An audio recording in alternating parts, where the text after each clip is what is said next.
I think it's much better and smarter to play it cool, to wait for the opportunities when they come, and to be patient. So a lot of young people, and I was guilty of this when I was young, are very impatient. They want to get to the top quickly. They want to start making a lot of money.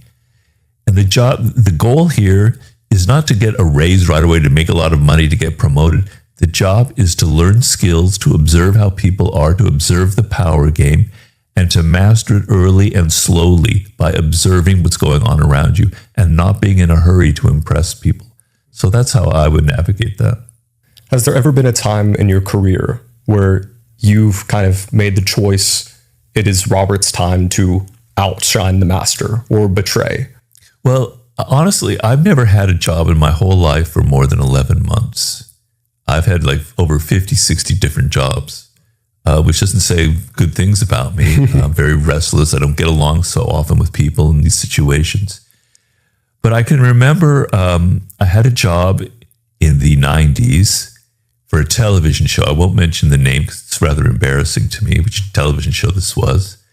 And I was a researcher on the show, which basically meant my job was to find stories that they would then go out and film. It was kind of like a reality television show, right? And there was a team of researchers there. But I was by far the best researcher there. I've been doing research for many, many years. I have definite skills in that. I'm not good at a lot of things, but that's one thing I'm good at. And I'd say of the team of 8 people, 80% of the stories I had found, which was a pretty high success rate. And then one day, the boss, this woman, she kind of chewed me out in a meeting.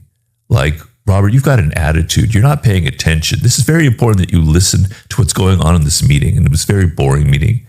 And in my head, I'm going, what the hell does this matter whether I'm listening to your stupid meeting when I'm getting 80% of the stories here, right?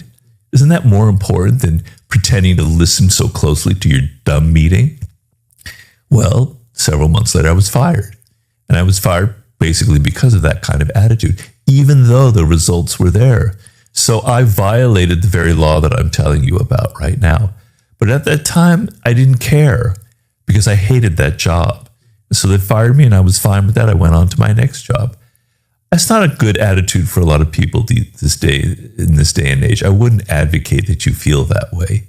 But sometimes you get this idea, you enter the work world kind of naive, and you think that what matters is getting results, doing a good job. You know, if you're the one getting the results more than other people in the company, you should be promoted. That's a great thing. But it doesn't work that way. It's political. I wasn't being political with this woman. I wasn't impressing her. I wasn't brown-nosing with her. I wasn't telling her how great she was, how wonderful her meetings were, right? I was just doing my job, and I got fired. So you got to be aware that people are playing political games. Whenever 3 people get together, this is something I say often, whenever 3 people are together in a group, there's politics, there's ego, there's battling. Who's the best? Who's better than this person? Constantly comparing. You have to be aware of that constantly and not be so naive. I guess I would think of instances like, how could you have gone about that? Imagine you were doing 100% of the stories, you were doing all the work. Yeah. Would you just kind of naturally wait for someone to have promoted you? Well, no, it's a very good question. What I should have done was I should have not had the attitude.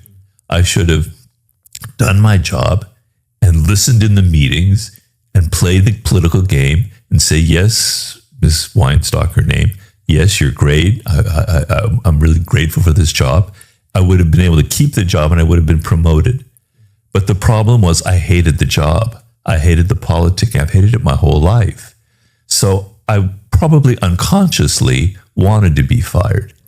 But if you're in a position like I was and you don't want to be fired, you do the job, you get the results, but you also play the political game, and then you're in a very secure position. So I was kind of stupid, I think. I want to ask about power dynamics. One that I might think you have an interesting take on is power dynamics within marriage. How much power should your wife, or let's just say spouse, have over you in marriage? Well, when you start playing power games in marriage, you're in trouble. Now, they're definitely always there. But the one thing People don't realize in a marriage, I've been married, I'm not going to say how many years, but it's a lot of years, okay? And I know the ups and downs and the problems that occur and what causes tension and what leads to separations. You have to realize that in a dynamic where there's two people, it's a back and forth thing. It's interactive. So it's never one person's at fault. It's never one person is to blame. It's never one person has power and the other person doesn't have power. Oftentimes, the person who plays being subservient or inferior is actually the one in control of the whole dynamic. And the person who thinks they're the boss and thinks they're in control actually isn't. So it's very tricky, and it goes back and forth and back and forth. Okay? But the main thing in a relationship is you have to be aware that you bring an attitude that every time there's an argument, right, you assume that you're right, the other person is wrong. But you have to take a step back and understand that oftentimes you create the dynamic that makes the other person resentful, makes them angry, triggers their anger. You bring this attitude into the relationship that's actually causing the negative things that you think are originating from the other person. It's very tricky. It's very complicated. People are very complicated. It's not so simple to figure. It's not black and white. I'm the good person, you're the bad person. In a relationship, it's back and forth. The two people are creating this dynamic, right? So you want to have a certain attitude. And that attitude is, I don't want power. You're not after power in a relationship. You're after things being smooth. You want to be supporting each other. You want a loving, giving, caring relationship, not power. And if your attitude is, I need power, I need this person to be doing more of what I want, they're not doing what I want, you're creating a situation where you're going to make them rebellious and upset, and they're going to be giving you the kind of energy that's maybe going to feed more desires for power, and things are going to spiral out of control. So you want to have an attitude that's open, that's giving, that understands that oftentimes you're to blame for these things, and you want to be tolerant of the other person. It's not easy. I've had my own moments where I can't live up to that ideal. It's a skill that you develop. But in general, I tell people in life, don't go around thinking, even in a marriage or any situation, that it's always the other person's fault, that you're the victim of everybody, right? Everyone's after you. You're poor you. These people are being mean to you. You bring to any kind of relationship your own energy, and it creates a back and forth dynamic, and you're as much responsible for what happens as the other person is. Yeah, Robert, I'm not married, but I do notice in my relationship, and based on what a lot of the common sentiment online for young men is, like, the man should always be in charge, or should at the very least have, like, final say. Do you believe in that at all, or do you think it's always we're trying to maintain this balance of equals so no one feels any insecurity, no one feels any there's a difference between being equal and being the same. Let's understand that men and women are different, and the differences create the spark, create the tension that's actually makes it exciting, right? So if the man and the woman are just exactly the same, there's no sexual energy, there's nothing going on. So men and women are different. Let's put that aside. Let's agree on that. Biologically, we're different, and we have different needs. We have different emotions. We're just different, right? I mean, it's so clear. I don't understand why anybody argues with that. Okay. So, but when it comes to like power decisions, the idea that it's the man who has the final say, I mean, I know that there might be some women who are comfortable with that, like the whole trad wife type movement and things. But I don't think many women would be comfortable with that, right? Not in this day and age, not after all the stuff we've been through, not after all the abuse women have had to deal with from men for centuries, for millennia, right? So I don't think many women would be very comfortable with that kind of situation. Now, it might be good. It's good sometimes to be taken care of, to have I like it with my wife. I've got so many things I have to deal with. I said, say, you make the decision here. I'm tired of making the decision. You make it, and I'm happy to do that. But I don't have this feeling like you have to make the final decisions. I think having those kind of boundaries is very artificial and not very productive. right? And so I think when men feel the need to like assert themselves and be the one in control and have the final say, it comes from insecurity. It comes from a place of weakness. You're not secure about your own masculinity. You have to assert yourself. You have to prove that you're superior to the woman, right?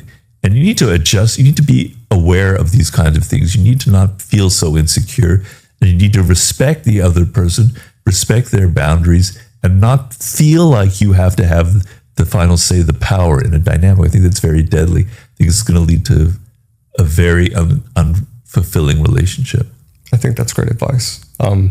I know that's fairly controversial, and I think you handled it very well. Quick one. I've been doing this podcast for about a year now, and in that time, I've had some life-changing conversations with some of the most brilliant minds on the internet. Anytime I'm struggling with a problem or situation, I have the privilege of asking an expert in that exact area. For example, when I was struggling with burnout from making too much content, I was able to ask Alex Hormozi how he deals with this, and his answer was immensely valuable. My life has improved significantly finding people who listen to my problems and give me feedback on how to improve. I'm honestly grateful to have access to this type of advice, and I want you all to have the same access in your lives. And that's why we're sponsored by BetterHelp. They make it really easy to connect with a licensed therapist who specializes in exactly what you're struggling with. It's actually super convenient to talk to someone from anywhere, by phone, video, or just messaging. But if the therapist you're paired with isn't a good fit, you can swap anytime at no extra cost. BetterHelp has helped thousands of people take that first step. And if you want to check it out, go to betterhelp.com/JackNeil and get 10% off your first month. Human connection and feedback has been one of the key drivers of my success, but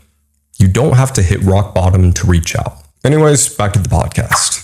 On seduction, who's the greatest female seducer of all time? Well, there have been different seductresses throughout history. The originator, I say in the book, of the art of seduction would be Cleopatra. Now, some people say in history there's Helen of Troy, but we don't know if she was an actual person.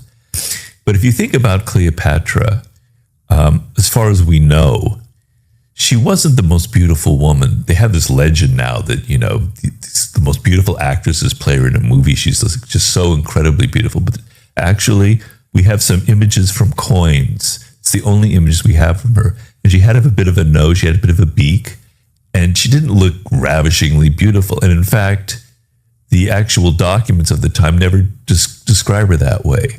And yet, she managed to seduce Julius Caesar and make him go crazy and make him basically lose everything because of her. And then she seduced Mark Antony, his successor. And these were two very different men. Julius Caesar was kind of an intellectual, he was kind of an artist, he was very aesthetic, he loved the theater. And Mark Antony was very man's man kind of type, complete opposite. She had power over all these different men. So when you read the history and you read how she was able to create, she knew every man's weakness. She knew she was in a position, and this is why I say the art of seduction is invented by women. She was the queen of Egypt, but when the Romans came over, she was in a position of great weakness. They were going to take over Egypt and they were going to run it as a colony. And she used her wiles, her seductive skills to turn the dynamic around and essentially make Julius Caesar her slave and give Egypt a lot of power in the dynamic. And so she knew that Julius Caesar loved theater, loved grand things, loved spectacle. So she got one of her barges on the Nile River, this beautiful gold barge with just a spectacular, it's hard for us to imagine the spectacles they created in the ancient world with all these beautiful women fanning with palm leaves in all these incredible outfits. And she got Caesar onto this barge and they did a trip on the River Nile, and it was what completely seduced him. She created theater and spectacle for this man that fed all of his weaknesses, and he was eating out of her hand. I would consider her the greatest seductress. Since then, there were many courtesans in Renaissance Italy, in France, in the 19th century, the heyday of courtesans who were really brilliant. There was also, oddly enough, and I have talked about her in the book, this lesbian seductress named Natalie Barney, who is, I consider, the closest that a woman can be to a rake. And the number of her conquests, if you do it mathematical, would be incredibly high. And she had a very powerful seductive skills, but she kind of played more of the male role in the relationship. So, I mean, there are many I could go into, but I would say Cleopatra, and then maybe Marilyn Monroe but that's of a different order. Marilyn Monroe was more of seducing the public than of seducing an individual man. What's the difference between seducing the public and seducing an individual? The thing about Marilyn Monroe was she was a creation, right? So she grew up very poor. She was in an orphanage here in Los Angeles, right? And so she had a troubled childhood.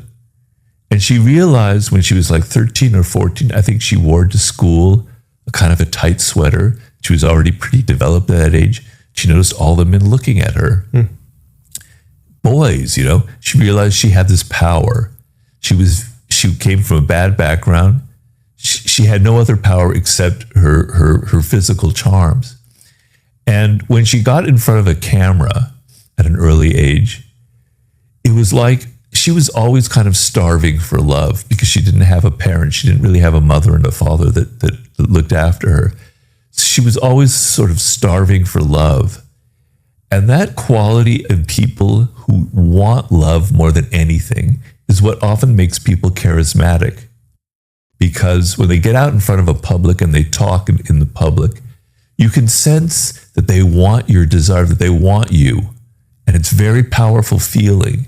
And it's not communicated through words, it's communicated non-verbally through how they look and how they appear. So when she got on camera, the people who were filming her would say she was making love to the camera. She wanted the public to love her, to adore her. So she was really great in those kind of seductions. But there's stories of her. She lived in New York for a while, where she would go to a bar and no one would recognize her. And this is in her heyday. Because what we see on the screen was completely made up. It was all this makeup, it was everything. But when she went into a bar without any makeup, she didn't look any different, any special. It was a creation. She created this feminine icon of seduction that was totally a work of art. But when it came to individual men, she was obviously Marilyn Monroe, but she wasn't like an absolutely incredible seductress with men. She just used her image to seduce. Right. She used her status that she had cultivated. Yeah. This, by that same token, you said Cleopatra is the greatest female seductress ever, and then Marilyn Monroe, the modern. Who's the greatest emperor of all time? Emperor? Yeah. Male emperor? Napoleon, Caesar, Genghis Khan. Like, who do you think? In terms of what? It's kind of a vague question, right? But who do you think was maybe the most cunning, the most intelligent, the most powerful, the most impressive? Well, it's a good question. Supposedly, Genghis Khan was a brilliant leader and very well loved and very charismatic, but also incredibly ruthless. But we don't have a lot of impressions from the West of people who weren't Mongols could give us like an objective account of him. So it's a little bit difficult. Julius Caesar was a remarkable man, and he created. He made himself dictator of Rome. In the beginning, Rome was a republic, and he was part of a triumvirate, 3 people who ruled Rome. And then he basically crowned himself an emperor. But I'm very attracted to the image of Julius Caesar because, as you know, I wrote a book on warfare, and I'm very interested in strategy. He was a brilliant strategist, right? On the battlefield, he was amazing, incredible, very clever, very, very smart. He had the best strategies. You read about the Gallic Wars that he fought in Gaul and now France. Amazing. And then his conquest of Rome, when he defeated Pompey, is just one of the greatest, most inspiring stories ever. He was a great orator. He was very charismatic.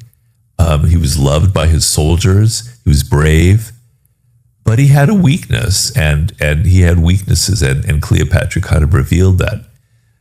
Napoleon is similar to Caesar in that he was absolutely the greatest general I think that ever lived in battle, right? Absolutely creative, very, very brilliant. But he had a weakness for women as well, and Empress Josephine kind of tied him around her finger. And he had his flaws and his weaknesses. I mean, Machiavelli, who is sort of my inspiration for the 48 Laws of Power, one of my favorite writers, he was trying to see who would be, if you could build the greatest leader in history, how would that person be? And he says, the problem in all these people, these powerful people like Caesar, like Napoleon, like Cesare Borgia, like the Borgia popes, and like the Medicis, is they rise to power. You can say that about politicians in America right now, or any business leader, your Elon Musk, etc. They rise to power because of a quality that they have that makes them different, that makes them stand out. It could be just sheer aggression and determination. It could be incredible marketing skills and being able to create the presence of power, etc. They get to the top this way, but when they get to the top, circumstances change and they can't adapt, and they keep using the same thing over and over again, and it becomes their undoing.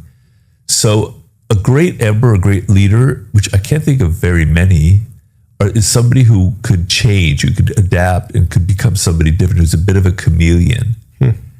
And I don't think Napoleon or Caesar actually quite rose up to that level. I don't know of anybody else I would think of. It's a great question, though. It's very interesting. Elon, I would say, is, whether people hate or like Elon Musk, he is very adaptable in that he's been a member of the Democratic Party, the Republican Party. He's kind of shifted his policy over time. He was Team Trump. Now he's not Team Trump. Yeah. Do you think he does a fairly good job of being a chameleon? The problem with Elon, and it's easy for me to criticize him. He's far wealthier and far more successful than I've ever been. But the problem with Elon is I don't think he's in total control of himself. There was an article recently in the Times, which I believe is accurate, which showed that he takes a lot of drugs, right? He's on ketamine. He takes hallucinogenic drugs every now and then. He also is on Adderall, I think, or it's one of those other drugs for energy. I worked for somebody like that. I was on the board of directors of American Apparel. I don't know if you remember American Apparel. And the CEO of that company, Dov Charney, was similar. And he didn't have a drug problem, but he had some other kind of physical issues. These are people who are not totally in control of themselves, right? They're driven by some kind of inner demon that I think he is, Elon, from his early years. And so some of his chameleon-like behavior, I don't know if it's something that he is actually creating or whether it's something that kind of drives him and he's not in control of the situation. But his strength, if anything, is marketing. So if you look at a campaign-wise, like a military campaign, what he did in the early years of Tesla is one of the great marketing feats of the 21st century, because basically he started a car company, and car companies are very, very difficult to run. They require a lot of capital to get it going, right? And it's very labor intensive. It's very capital intensive. It's like the worst business to start, right? And to make a profit. And what he did was he used social media to create constant interest in himself and what he was doing. And by that, he raised the stock price up because people, thought that Tesla was great. He created this myth. And because of the money that came in from the stock price, from people investing in it, he was able to actually create what he wanted to create. So he kind of built up this dynamic where the money would flow in based on nothing real, not based on quarterly reports, not based on actual profits, but but based on the myth of Elon Musk, and it was incredibly successful. So that's his brilliance, but he's not good at politics. He's not good at other things. And so some of it, I just don't think he's in complete control of himself. And that's where I'd say his limits are. Well, I don't judge him for that. I mean, believe me, I took a lot of drugs when I was younger, so I'm not judging him. But when you get to a certain age and you're doing that, I think it creates patterns. It becomes a compulsion, and you're not really in control of things. Right. Seems like he's chasing dopamine. Exactly. He's just always used to doing these huge things. That's exactly what it is. That's a very good way of putting it. Yeah.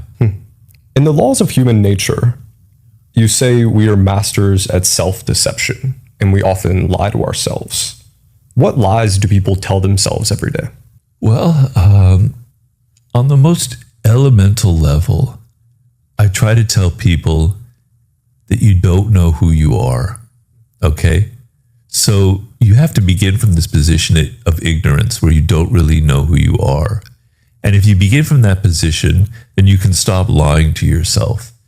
But the thing to understand why you don't know who you are is you have all of these emotions that you feel, and we are an animal that's driven mostly by emotion. We think we're all intellectual, that we all think, and it's all our frontal cortex, our executive powers. But that's not it. We're driven by emotions that are much more powerful than our thinking. And you'll feel an emotion that comes from the body. It comes from hormones. It comes from electrical impulses, chemicals in your body that create a sensation that your mind then translates into an emotion: anger, love, jealousy, envy, depression, right? But you're not aware of where it actually originated from. You're attaching a word to it. You're attaching what you think it is, but you don't know where it came from, why you're feeling that way, why your body is responding that way. So you essentially don't understand your own emotions. Oftentimes, you get angry at something and you think it's that person who triggered it, but it's something else. It's another person days earlier who set the seeds for it. It's your parents who created this pattern. You don't know who you are. You are a mystery to yourself. And because you don't know who you are, your opinion of who you are is basically based on illusions, right? You're not aware. So for instance, in the laws of human nature, I have 18 chapters that are basically about a flaw in every human being: negative qualities, irrationality, narcissism, short-sightedness, envy, dark energy, grandiosity, aggression, you name it, right? You never admit that you have these qualities. It's always the other person. You don't say, gosh, I am a narcissist. I'm really self-absorbed. People very rarely ever do that. So you lie to yourself about, he or she's a narcissist. I care about other people. I'm very giving. I'm always interested in what they want. You're lying to yourself. Your first thought is about yourself and your own interests. And often your desire to please people and do what they want is to give yourself power. It's not out of love. It's not out of the desire to help other people. It's because you want something from them. You are self-absorbed. You are a narcissist. We are all self-absorbed. I am more than anyone. I can admit it. By admitting it, by saying, I can be very self-absorbed, you can now control it to some degree. You can understand that maybe it's not a good quality. Maybe if I understand that's happening, I can change the dynamic. I can become more empathetic. If you understand that you have an aggressive personality, well, then maybe you can start channeling it in ways that are more productive. But people go around in denial. They deny that they don't have any of these emotions. So that's one level of lying. I could go through 100 other levels of lying to yourself, but that's sort of where it starts from. It's interesting on the narcissism. I find that people who often say that others are such a narcissist is kind of admitting that they are self-interested enough to realize it, that they are narcissists themselves and identifying the other person. Well, the number one sign that someone's a narcissist is if they say, oh, no, I'm not a narcissist, which means they're separate, they're different from everybody else, which is a very narcissistic trait. The idea that you're always better than other people, you're superior, is a sure sign of narcissism. So by saying, oh, no, I'm not a narcissist, you're definitely unconsciously revealing the fact that you are a raging narcissist. What can you tell about a person by looking at their face? Can you tell that someone's a narcissist just by looking at them? That's a great question. And I've known many narcissists in my life. We all do, so I'm not special that way. And I noticed over the years that there is a kind of a facial quality to narcissists. It's hard to verbalize because it's more for me a feeling, but their eyes are a kind of a giveaway. So narcissists often give the impression that they're interested in you. They like you. They're listening to you, which you think is kind of a contradiction. It doesn't sound like a narcissist. But it's not the kind of attention where they're really interested in you. They're trying to get something from you. They're trying to get you to like them so that they can now use you, right? So the way I say it is there's a kind of a deadness in their eyes. They're looking at you, they're listening to you, but you can see they're not really connecting. The wheels are spinning inside their brain about what they can do with the information you're giving them. You can recognize that it's not lighting up. There's not a feeling of warmth, of interest in their eyes, right? There's also a kind of, I'm thinking of the people that I've known in my life and certain facial qualities. And there's this kind of smile that is slightly demonic where I can't really describe it, which is why I say some of it's hard to verbalize. But it doesn't feel like it's directed towards other people. So oftentimes when you smile and you laugh, it's a social thing, right? You're responding to other people. You can't really control it. Somebody tells a joke or you hear something and you're laughing and there's kind of a communion going on between you. But the narcissist, there's something, they're just stuck inside themselves. There's kind of a demonic quality to when they laugh and to when they smile. I know I'm not being brilliant at describing it. If I see it, I know it right away. It's almost like that smile comes from judgment rather than like appreciation of what the other person is saying. Like kind of like a smile to themselves, like something like that, maybe? Yeah, that could be, yeah. Do you think you have those narcissistic features yourself? Oh, I definitely do. Really? I definitely do. When I wrote the chapter on narcissism, I was going, Jesus, I always thought that I wasn't like that, but I recognize those traits. Now, I control it. I was certainly more of a narcissist when I was younger, in my 20s. I think I had, I've always, I don't know, personally, I don't like talking too much about myself, but I've always been kind of a mix of things. So I'm very interested in other people, and I'm very interested in what they're feeling, and it's kind of unfortunately raised that way. But at the same time, I want attention, and I want more love. I want more attention from people. And so I have a self-absorbed quality. And it's only by recognizing it that I can make something out of it that's not so, to me, self-destructive and handle it in a more rational manner. But definitely, that's the whole point of the laws of human nature and of what I say in podcasts. I don't want to set myself up as this superior person judging you and telling you, look, American people of the world, this is human nature and I'm God and I'm telling you how to. I have all of these traits as well, all of these qualities. That's why I understand them. But we all are flawed individuals. And you can't make yourself a better person. If you want to become a better person, which is what all the self-help books are, all the podcasting is about, you're not going to become a better person until you admit that you have flaws, that you can now look at them and then work on them. On the lying to yourself portion, the lies we tell ourselves, is it ever beneficial to lie to yourself? Yes. Yeah. I mean, too much awareness of your bad qualities can paralyze you, right? So, sometimes it's good to believe that you deserve good things in life, that you have skills, that you have promise that there's hope for the future. It might be built on nothing. It might be totally unrealistic, but it's important to have those beliefs because they can give you energy, they can give you purpose, and they can give you meaning. If we understood everything about ourselves as an animal and our basic drives, we'd probably all kill ourselves, to be honest. So yeah, it's good to lie to some degree and to feel that you're worth something and that you have goals and that you can reach them. A lot of people, when they lose that, it's very sad, and they're too realistic. They go the opposite direction.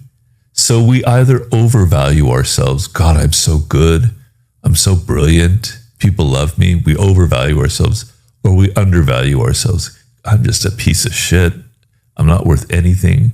I don't even deserve to be alive. That's equally wrong as well. It's not the truth. But so if you become too realistic, it can bring you down, and you won't you won't have the energy to accomplish anything.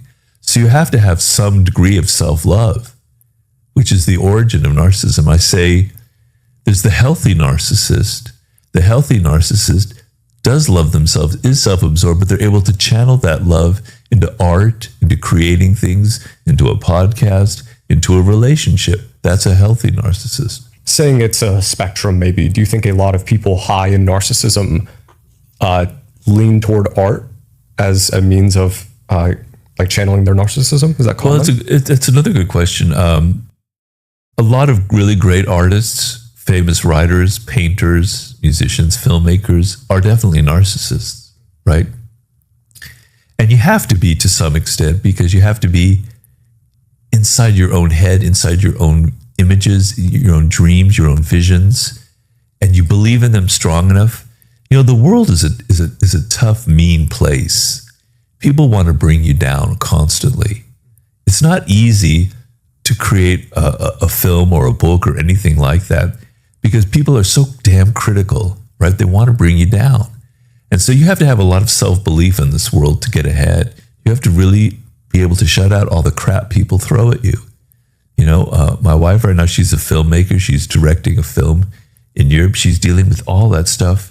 And it's just so 48 laws of power, and I really feel terrible about it.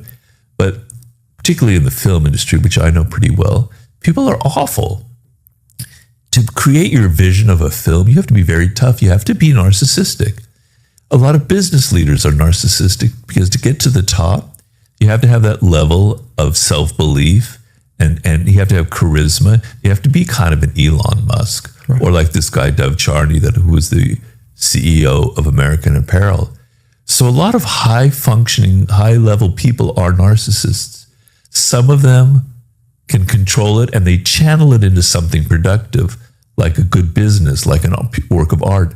Others are brought down by it because it's like a demon inside themselves, and it takes them over, and they can't control it in any way. It's been interesting doing this podcast because I've at least recognized at certain levels of success, it leans more toward more confidence, more narcissism, and then once you get to that higher echelon, it goes right back down to humility, because I'm trying to think of a good example of someone, but this is you talking about yourself? Just interviewing guests, the more successful people have been, they've often had more humble characteristics, because someone told me this once. They're like, if you meet Dwayne Rock Johnson and he says, wow, that's a really ugly shirt, you're going to take that pretty hard, because it's like, oh, this person is so high status, so he can only be nice. I see. Something I've noticed. Robert, is it ever truly possible to know a person? Well, it's a matter of degree, and it's a matter of what you just said, humility. So you can never know completely another person, right? You're trapped in your own body. You're trapped in your own mind. So you don't know the thoughts of the other person. You're often not aware of what they really think about you, right? So to think that you know someone is very dangerous, because it's based on your own projections, on your own preconceptions, based on your own childhood, your parents, etc. So it's very dangerous to think that you know someone, that you have pigeonholed them, because people are complex. They're changing. They're never the same. You think someone is outgoing, but then they have introspective traits. You think somebody is mean, but that they also can be very kind at the same time. People are complicated. You can't fit them into these categories. Everybody's an individual. Everybody's different. They have their own backgrounds, they came from different social classes, different ethnicities.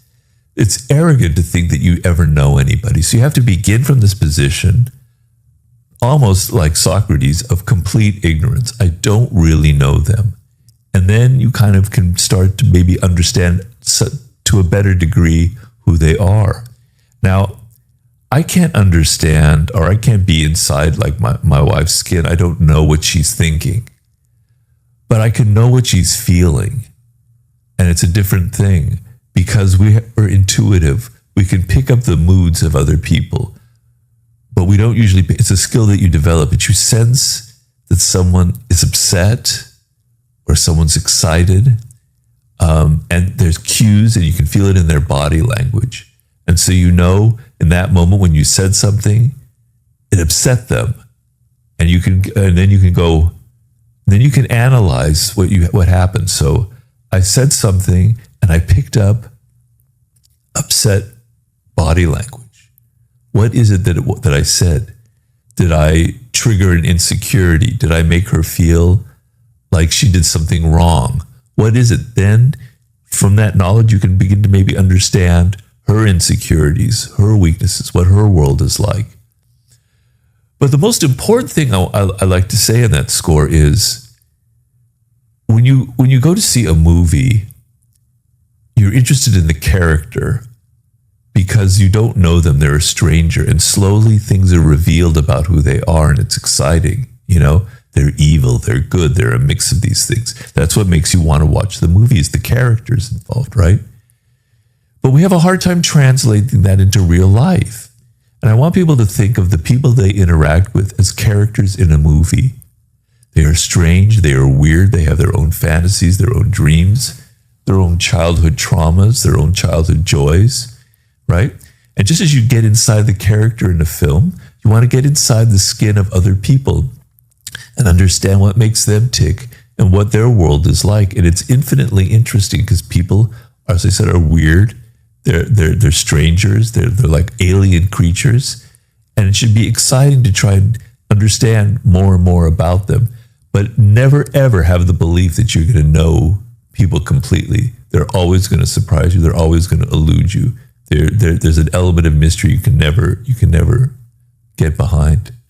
Is that a common mistake people make in relationships, revealing too much about themselves too quickly and becoming boring, let's say? That is definitely a problem. I mean, in The Art of Seduction, I have a chapter, the last chapter, the 24th, so they have strategies of seduction in the second half of the book, and they kind of slightly go in sequence, leading to the end, to the culmination of your seduction. Then there's a chapter, the after effects, after you seduce someone. And the idea is, even in a relationship of a year, 5 years, 10 years, 20 years, you have to keep some level of seduction going. It's not the same level as when you're first dating, because that would be exhausting, right? But you have to keep a sense that you're not taking the other person for granted, that they're not so familiar to you that you just stop trying. You don't dress nicely anymore. You don't take them to nice restaurants. You don't try and do things that are surprising. You have to keep an element of mystery and surprise in any relationship to keep it going. And if people become too familiar, if you become too familiar to them and you just fall into these patterns, then all of that mystery and spark is gone. So the key in a relationship is to have moments where you surprise the other person. You've been with them for 10 years and suddenly you take them to a restaurant or on a trip that they had no idea you were thinking of, or you say something that's completely surprising. It doesn't have to be something expensive. It can just be an action or behavior that they've never seen before in you. And it's not fake, it's real, but you have to realize that the feeling for the man or the woman that you are being taken for granted, that they know you, they know everything about you, is deadly. It destroys the sexual tension between you, destroys everything else. In today's world, a big controversy among relationships is checking your partner's phone, like seeing what they're doing behind your back. Yeah. Do you think you should check your boyfriend or girlfriend's phone? No. I mean, I suppose there could be a justification if you are pretty damn certain they're cheating on you, or if they're like a criminal doing harmful behavior. Maybe. But you should really respect other people's privacy, and the idea that you're going to cross that boundary, I think, reveals something very bad about you. So if you suspect behavior that you don't like, then confront them about it, then ask them about that. And of course, if they're cheating on you, they're going to lie. But I'm trying to help you develop your nonverbal skills. It's so easy to see through a liar. You know, traditionally women have this more problem with men, but that's changing, where they feel, their gut tells them that there's something wrong with this man. He's lying, he's cheating on me, he's no good. But their heart, they want to be loved, they want to be in the relationship, so they don't trust their gut, that first impression, and they get into the relationship, and then it gets really nasty and ugly. I want you to trust your gut about people. If you feel like there's something sneaky or slimy or not trustworthy about this person, then there's probably something there. And the best thing to do is to try and confront them. And you can tell by the way they talk and the way they react that they're lying, right? Or that they're not lying. But, going into people's privacy and going into their phone, I think is very, very invasive. It's violent, and I don't think it's warranted. I mean, I think a lot of it is you're just trying to find out more about them. You're trying to find out more about their secrets and their fantasies, or what they're doing, or if they're on Tinder looking for other mates or something, or whatever.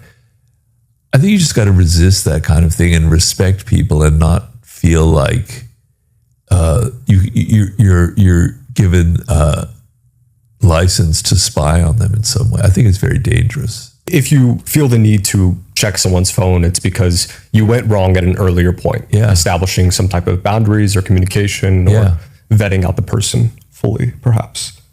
That makes a lot of sense. I agree with the trust your gut thing. I always tell myself, no, be logical about it, but every single time it's always been the gut was right.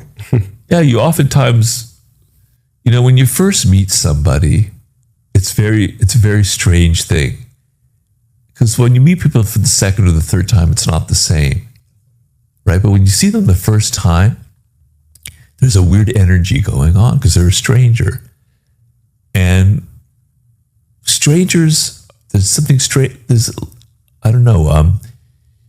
wariness about them, there's a curiosity. It's a different energy than anything else. And you're feeling something from that person that's different from after you've seen them 2 or 3 times, because after 2 or 3 times, you're not paying attention. You've assumed, this is what they're like, I know who they are. That first time, you don't know that. And those gut feelings are much stronger. You're picking up vibes about them. Something is a little bit off about this person, right? Something about that narcissist, those eyes I was talking about. You pick that up, whereas the 3rd or 4th time, you're not sensitive to it anymore. So yes, you've gone wrong. You weren't paying attention earlier on, and now you're involved with someone who's up to no good. I really love the quote that's the first time you meet someone, they reveal who they are. Because say you and I developed a close friendship. This is our first time meeting. And say I made one joke while we hung out with each other. And you laughed at it really hard. Then I made another joke. Then I just kind of become the jokester in Robert's life. But I might not be like that to other people. So we shift our behaviors the more we hang out with a person and stray further and further away from ourselves. Have you noticed this is the case? Yeah, very, very much so. I mean, this is part of the element of you don't know people that you're around. You don't know yourself, but as well. And what I mean by that is when you're around your boss, you have a different manner. You speak differently, your voice is different, your body language is different, the way you walk is different. And then with you when you're with your spouse or your children or a colleague who's you're equal with. You're completely different, right? What does that mean? What was going on here? Who's the real you? Is it how you behaved with your boss when you're all a little bit tense and your voice is a little more hesitant? Or is it the real you when you're with your friend joking around? Or is it the real you when you're talking to your wife or your husband? You're a chameleon, you're an actor. You're constantly wearing a mask and changing how you behave depending on the level of power, the social status, the level of how well you know the other person. You're constantly shifting who you are, right? So if other people are doing that, you don't know who they are. So for me to assume that you're just this jokester type and that's who I've pegged you at, but you're completely different when you're with other people, you know? I remember I had this boss. I was working at a magazine in New York in the 80s, a pretty well-known magazine. And this boss, he was really nice to me. I thought, what a nice guy. This guy's really nice, you know, very unusual, very down to earth. But then I would hear stories about what an asshole he was to the people behind closed doors, the people who worked for him, the people who worked directly under him. But he hid it from everybody else, but only like 3 or 4 people saw what a true asshole he was. So people are deceptive that way. They're trying to present to you a front that will make you impress you, but they'll have a different front with somebody else. So just never think that you really actually know a person because they're presenting something that they want you to believe is the reality. Robert, what do you believe is the ugliest human emotion? And what emotion makes you do the most evil? Or what makes people do the most evil when they feel that specific emotion? Well, it's hard to there's no algorithm that can determine what's more evil in these situations. So it's subjective. But one of the ugliest emotions is envy, simply because people don't recognize it. They don't admit to themselves that they're feeling envy. And because they don't admit to themselves that they feel envy, they feel they have license to do whatever they want. So a lot of murders, a lot of terrible crimes, a lot of sabotage have been committed out of envy of the person that you're dealing with, but you never admit it to yourself because envy means that you feel inferior to someone else. You wish you had what they have. Humans don't like to admit that they're inferior, that somebody has something that they wish they had. So we justify it to ourselves. We say, they're really a bad person. They're evil. They're inconsiderate. They're all full of themselves. They're arrogant. It's actually stemming from us. It's stemming from the fact that we wished we had what they had. We feel envy.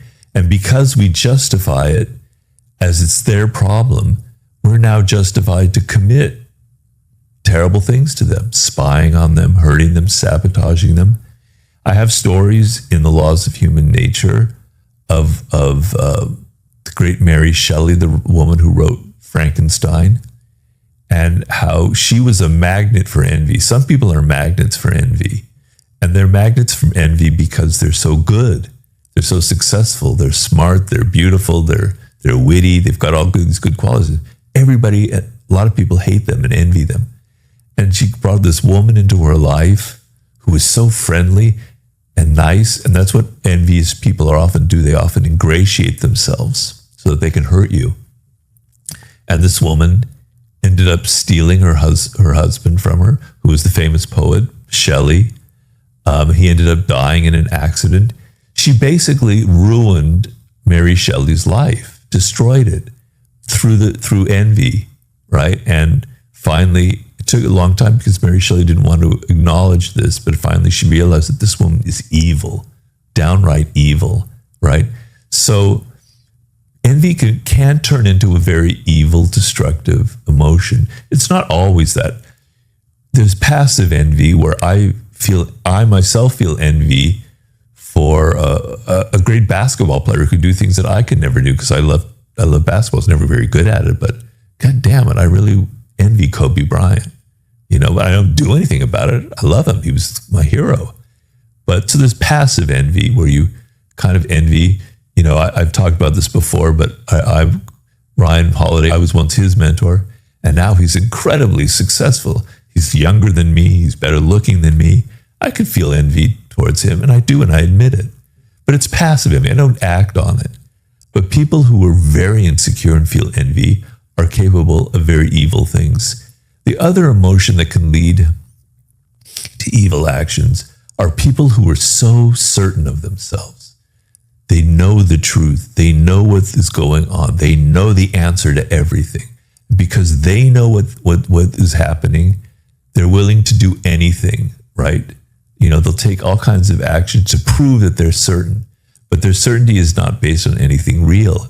So I always look at people who are filled with conviction and certainty as actually very dark figures. The warm human quality that you want is you don't know.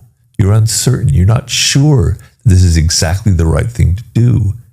You're not killed by doubt. You're not able to not take any action, but you always have a sense of, maybe I don't know what's right. Maybe I have to think more deeply about it. Maybe I have to be more of a human being than this machine that's so certain about things. But those would be sort of, to me, the two most potentially evil qualities. It's funny how often you never hear anyone say just the words, I don't know. I know. No one can ever just admit that they don't know something. I know. I would assume that if you went to anyone on the street and asked them any question about just the United States, like name the state, they would just give a guess. No one just ever says, I don't know. Yeah, it's very true. And when you do meet somebody, like in an interview or on television or in media, who says, I don't know, I immediately respect them. I immediately think, wow, that's great. That's so unusual. The other quality is, yes, it was my fault. I made a mistake. It wasn't the other person. I'm not a victim here. I made a mistake. I own up to it. I'm taking responsibility for it. How rarely do you ever hear that? That's a rare one too. Yeah. I'm not friends with that person anymore because I was an asshole. You never hear anyone say that. But it's more true that it's not, because someone had to be. You've mentioned how the best seducers kind of mirror childhood fantasies. Why did the best seducers act like children? Or have this like childlike characteristic about them that makes them very charismatic?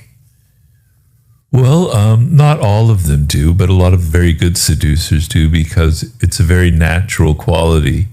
So children are by nature very seductive because they're not trying to put on a front. They just are who they are, right? And they're very fresh, and they say what they think, and they have weird fantasies, and they're charming, and we're charmed by them, right? And so when a person retains that quality, retains that openness, retains that kind of spontaneity, retains that kind of unpretentiousness, we're charmed as well, and we can be seduced by them. And one of the types, in the book, I have 9 types of seducers, and I'm trying to tell you, the reader, that you are at least one of these types, maybe 2, but usually there's one that stands out. And one of the types is the natural, which is the person who's retained their childlike qualities. This makes sense. But in all of them,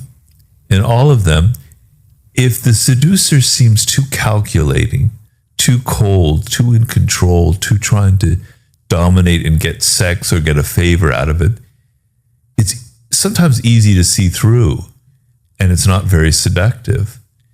But we don't think of children as being seducers. We just think of them being themselves. But actually, children are trying to seduce. They actually are trying to get your attention. They are trying to get your love.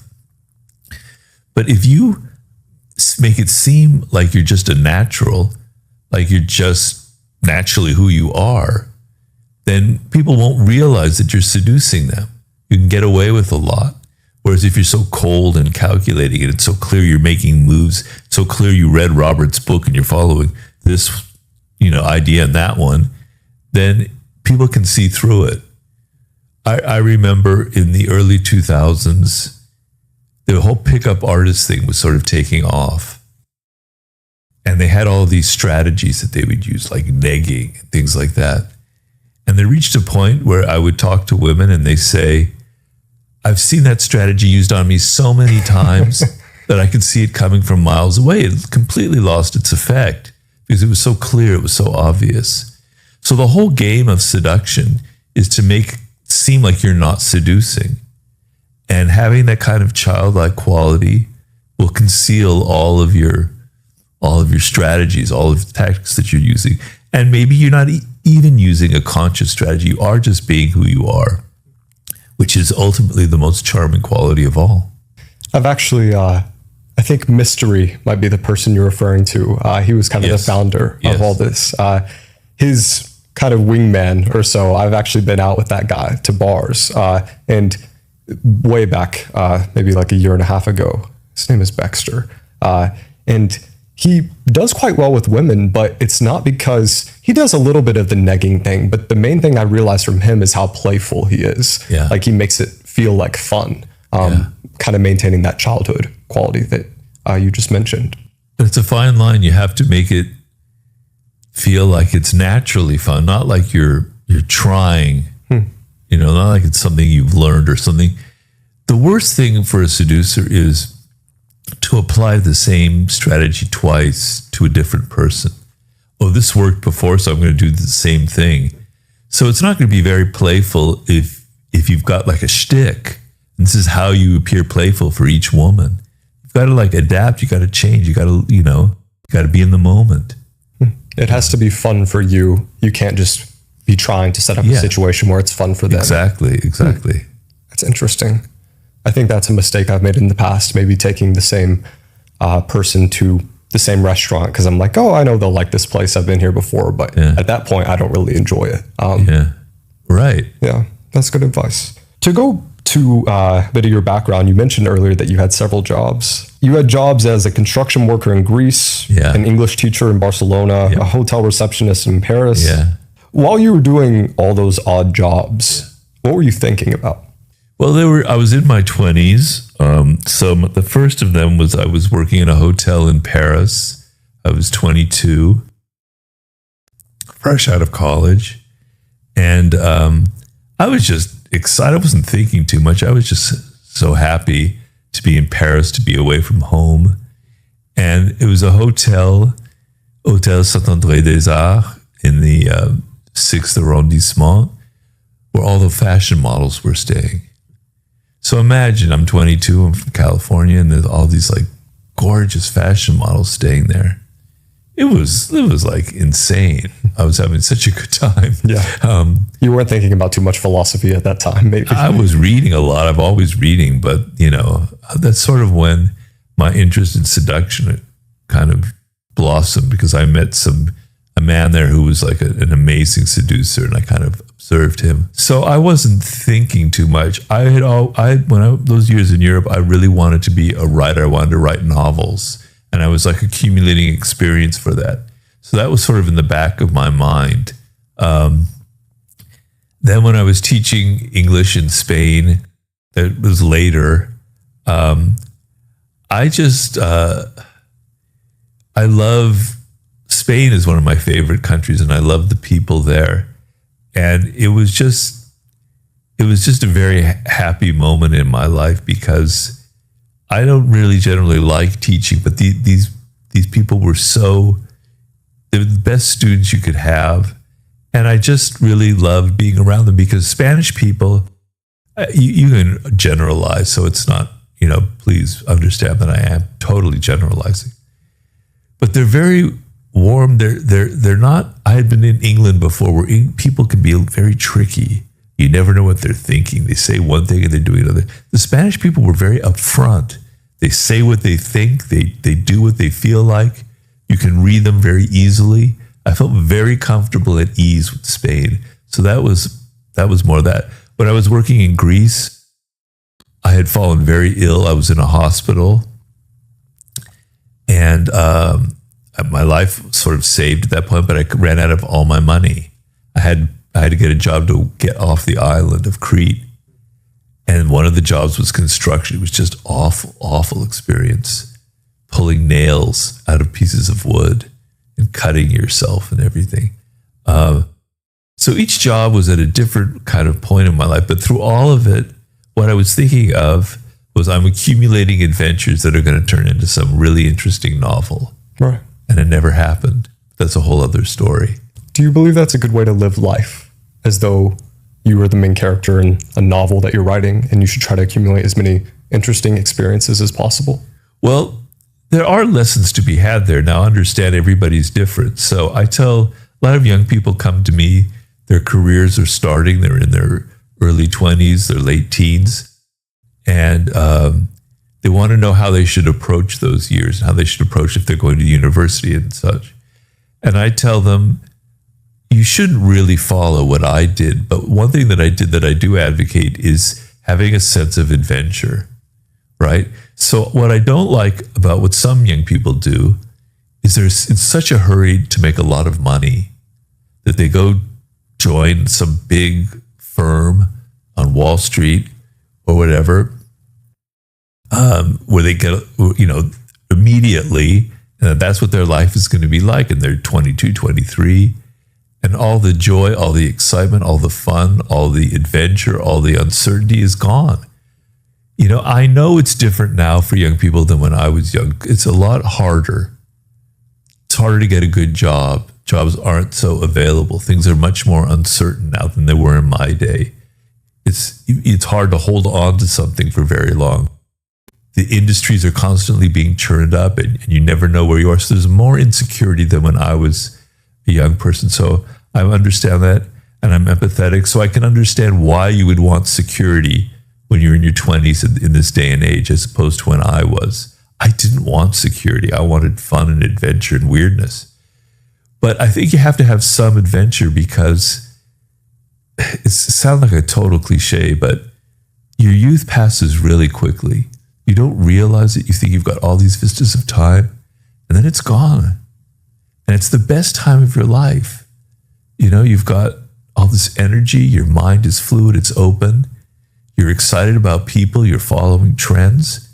You've got to be a little more open to having experiences, to even having failure, to even being hurt, to just living life and to be alive and not be so worried and fearful. That's what I think is what I tell people. But then I was wanting to be a writer, and to be a writer is a whole totally different thing where you do want to accumulate experiences. You do want 50 different jobs. You do want to meet all sorts of different people and travel. That's not a blueprint for a lot of people out there. But having an adventure, having a spirit of adventure and trying different things while also being practical. So I want to go into business. All right, maybe in 3 years, I will join that firm. But in the meantime, maybe I'll try a startup. Maybe I'll create my own business. Maybe I'll start a podcast. Maybe I'll do something different and not be in such a hurry.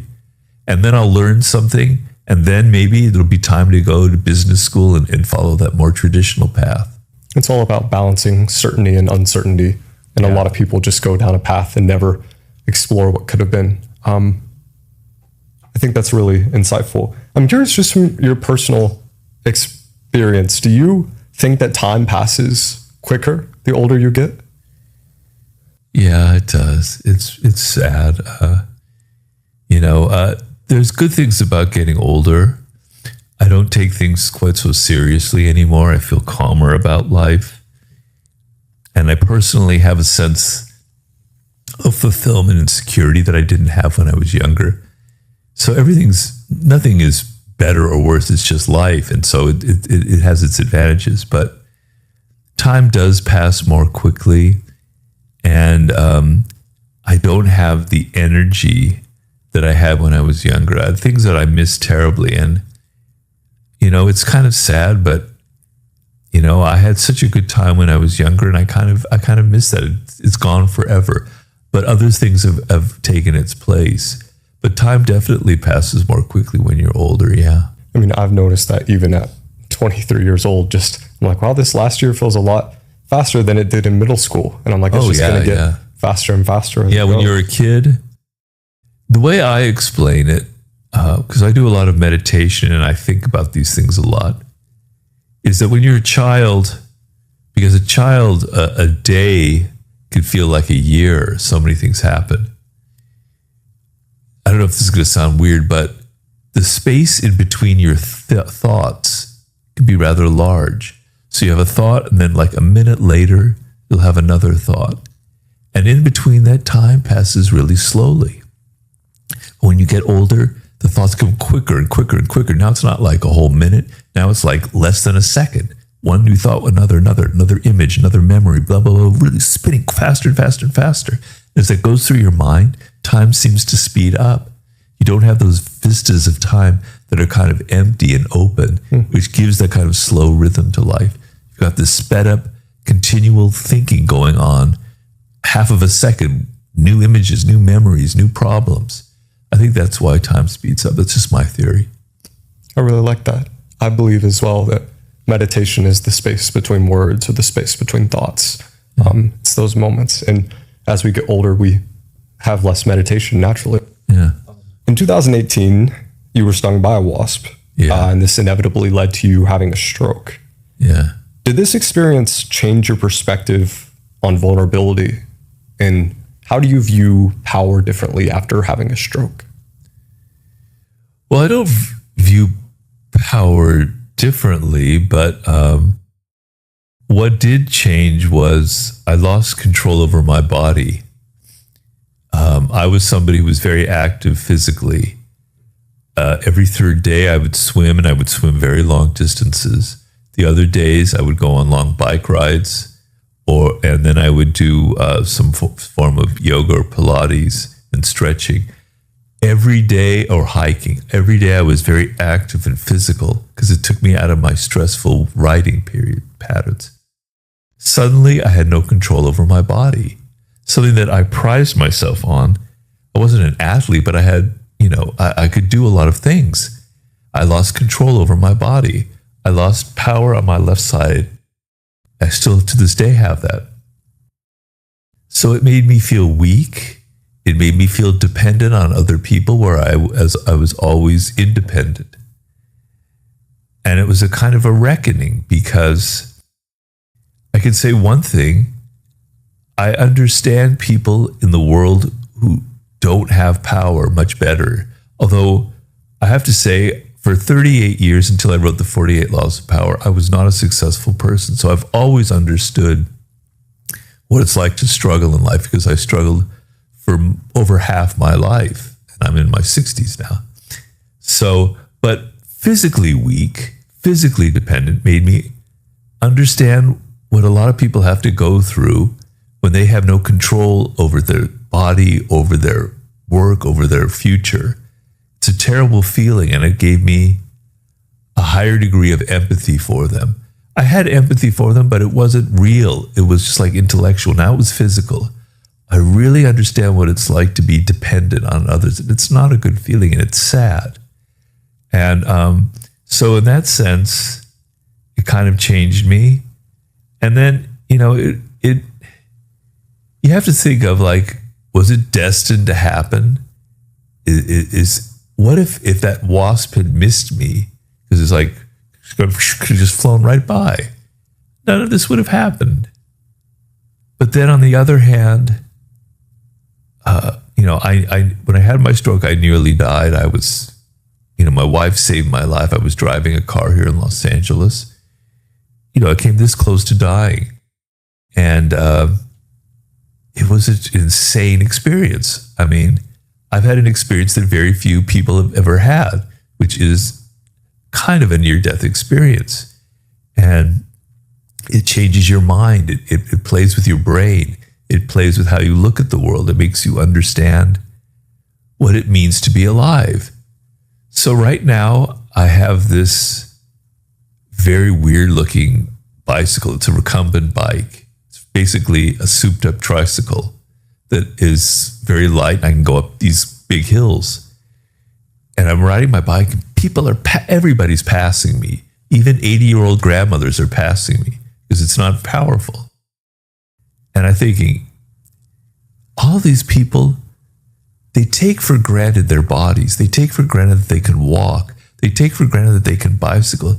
They take everything for granted. They're not aware. And I put myself in their bodies and I go, if I were them, every moment I'd be so happy. I'd be so excited because I could walk. I could do things that I can't do right now. But they don't feel that way. And I guess what I'm trying to say is people out there, you should feel that way. Don't take for granted the things that you can do right now. Even a simple thing like taking a little walk, you should be looking out at the world. You should be looking at the sky. You should be looking at the people, the cars, and feel, God damn it, I'm alive. It's insane, But everyone takes it for granted. It makes me kind of angry. And it makes me feel like in some ways I'm better off with my stroke because I know how flimsy life is and how it can be lost in a second. And you don't know that, and you're wrong, and you're stupid. So maybe there was something gained from the experience. It's interesting. I might not look like it, but I have a condition that it's happened to me twice now in the past 4 years. And essentially, I get slowly paralyzed, and then I remain paralyzed for about 3 weeks, and then it reverses. What is it? It wasn't never diagnosed. Are you familiar with Guillain-Barré syndrome? But it's essentially, they tested me for everything. They didn't really come up with it. Is it neurological? They believe it's neurological. Didn't really have any medicine for me. I spent, the first time I was 19 in college, and I spent like 2 or 3 weeks in the hospital. And yeah, they sent in every doctor, did every test, couldn't figure out what it was. And then the second time. How paralyzed are you? I can get up like when it happens to me. I fully like recover after those couple weeks, but when it happens to me, like at the worst, I can't like lift anything. I can stand, but I can't walk very far. And then I can move like my neck and my mouth, but like hands, I can move my fingers, but not my arms. But don't know what it is, but I definitely know what it means to like have that power taken away temporarily. And it's like very humbling when it happens. Yeah, I can never find a lot of good in it. So I appreciate your perspective of finding good in it. So would you say that you're glad that it happened to you, or grateful? No, I'm so upset. Sometimes I can't tell you how upset I get, but it has its advantages, its benefits, in that it gives me perspective on life. It gives me an idea. It makes me less afraid of death. I understand what death is like. I feel it. I felt it. I felt it inside of my body. I'm not afraid of it. It was kind of peaceful. So that's